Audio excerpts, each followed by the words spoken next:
తృణమూల్ కాంగ్రెస్ చీలిపోతుందా? ప్రస్తుతం బెంగాల్లో ఇదే హాట్ టాపిక్.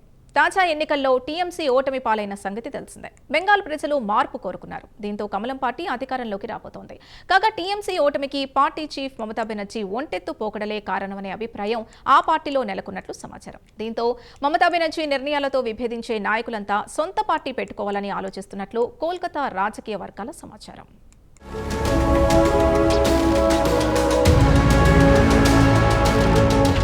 తృణమూల్ కాంగ్రెస్ పశ్చిమ బెంగాల్లో అత్యంత శక్తివంతమైన రాజకీయ పార్టీ. గత 15 సంవత్సరాలుగా బెంగాల్లో తృణమూల్ కాంగ్రెస్ అధికారంలో ఉంది. కాగా ఇటీవల జరిగిన అసెంబ్లీ ఎన్నికలు టీఎంసీ పాలనకు చరమగీతం పాడాయి. బెంగాల్ ప్రజలు మార్పు కోరుకున్నారు. అంతిమంగా బెంగాల్ ఎన్నికల్లో తృణమూల్ కాంగ్రెస్ పరాజయం పాలకింది.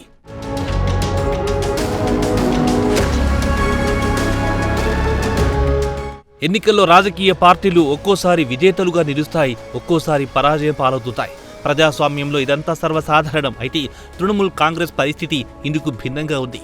తాజా ఓటమి నేపథ్యంలో తృణమూల్ కాంగ్రెస్లో చీలిక వస్తుందా అనే అనుమానాలు కూడా వస్తున్నాయి.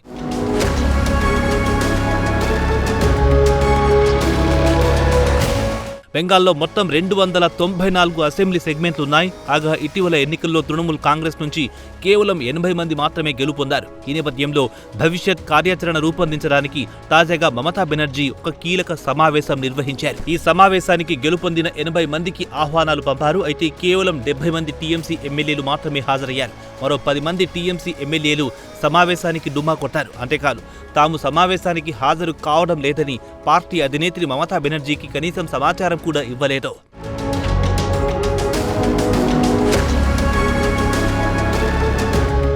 సహజంగా తృణమూల్ కాంగ్రెస్లో మమతా బెనర్జీ మాట అంటే శాసనంతో సమానమే. టీఎంసీకి కర్త కర్మ క్రియ అంతా మమతా బెనర్జీయే. తృణమూల్ కాంగ్రెస్ ఆవిర్భావం జరిగినప్పటి నుంచి సదరు పార్టీని ఆమె కనుసైగలతో శాసించారని చెప్పొచ్చు. మమతా బెనర్జీకి సమాచారం ఇవ్వకుండా టీఎంసీ నాయకులెవరూ ఏ చిన్న నిర్ణయం కూడా తీసుకోరు. అలాంటిది ఏకంగా మమతా బెనర్జీ ఏర్పాటు చేసిన కీలక సమావేశంలో ఒక్కరు కాదు, ఇద్దరు కాదు, ఏకంగా 10 మంది ఎమ్మెల్యేలు డుమ్మా కొట్టడం బెంగాల్లో ప్రస్తుతం హాట్ టాపిక్గా మారింది.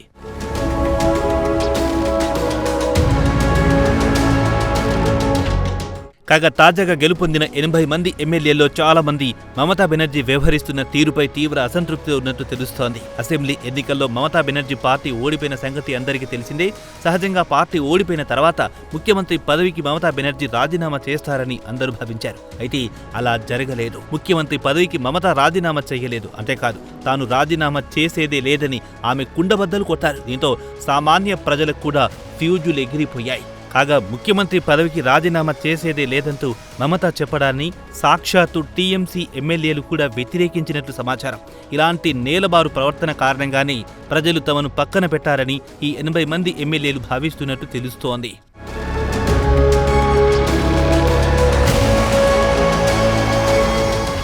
ఈ నేపథ్యంలో మమతా బెనర్జీ ఆధిపత్యం నుంచి తృణమూల్ కాంగ్రెస్ ను విముక్తి చేయాలని కూడా కొంతమంది ఎమ్మెల్యేలు ఆలోచిస్తున్నట్టు సమాచారం. అయితే ఇప్పటి వరకు టీఎంసీలో మమతా బెనర్జీకి ప్రత్యామ్నాయ నాయకుడిగా ఎవ్వరూ ఎదగలేదు. అంతేకాదు చాలా కాలం నుంచి టీఎంసీలో నంబర్ 2 మమతా బెనర్జీ దగ్గరి బంధువు అభిషేక్ బెనర్జీ కొనసాగుతున్నారు. వీరిద్దరు మినహా మరో కీలక నేత అంటూ ఎవ్వరూ టీఎంసీలో కనబడటం లేదు. దీంతో తృణమూల్ కాంగ్రెస్ తో ఇప్పటికైతే చీలిక ఉండకపోవచ్చని రాజకీయ పరిశీలకులు అంటున్నారు.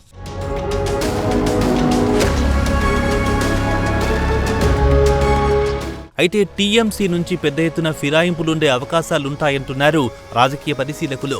కాగా ఇప్పటికే అనేక మంది టీఎంసీ నూతన ఎమ్మెల్యేలు బీజేపీలో జంప్ చేయడానికి రెడీగా ఉన్నట్లు సమాచారం. మరికొంతకాలం బెంగాల్లో బీజేపీ హవాయే నడుస్తుందని ఇప్పటికే వీరో నిర్ణయానికి వచ్చినట్టు సమాచారం. ఇదిలా ఉంటే టీఎంసీ నుంచి వచ్చే వారికి స్వాగతం పలకడానికి బీజేపీ కూడా సిద్ధంగా ఉన్నట్టు తెలుస్తోంది. మొత్తంగా తృణమూల్ కాంగ్రెస్ ను దెబ్బతీయడమే ఏకైక లక్ష్యంగా బెంగాల్లో బీజేపీ ముందుకు సాగుతోంది.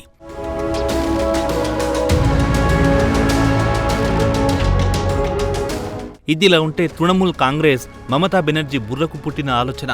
2011లో జరిగిన బెంగాల్ అసెంబ్లీ ఎన్నికల్లో తృణమూల్ కాంగ్రెస్ తొలిసారి పోటీ చేసింది. అప్పట్లో మరికొన్ని పార్టీలతో కలిసి టీఎంసీ ఎన్నికల సంగ్రామంలో నిలిచింది. దీంతో మొత్తం 294 సీట్లున్న పశ్చిమ బెంగాల్లో తృణమూల్ కాంగ్రెస్ కూటమి 227 సీట్లు గెలుచుకుంది. దీంతో 34 సంవత్సరాలుగా అధికారంలో ఉన్న సిపిఎం ప్రభుత్వం కుప్పకూలింది. ఈ నేపథ్యంలో 2011 మే 20న తొలిసారి పశ్చిమ బెంగాల్ ముఖ్యమంత్రి మమతా బెనర్జీ ప్రమాణ స్వీకారం చేశారు.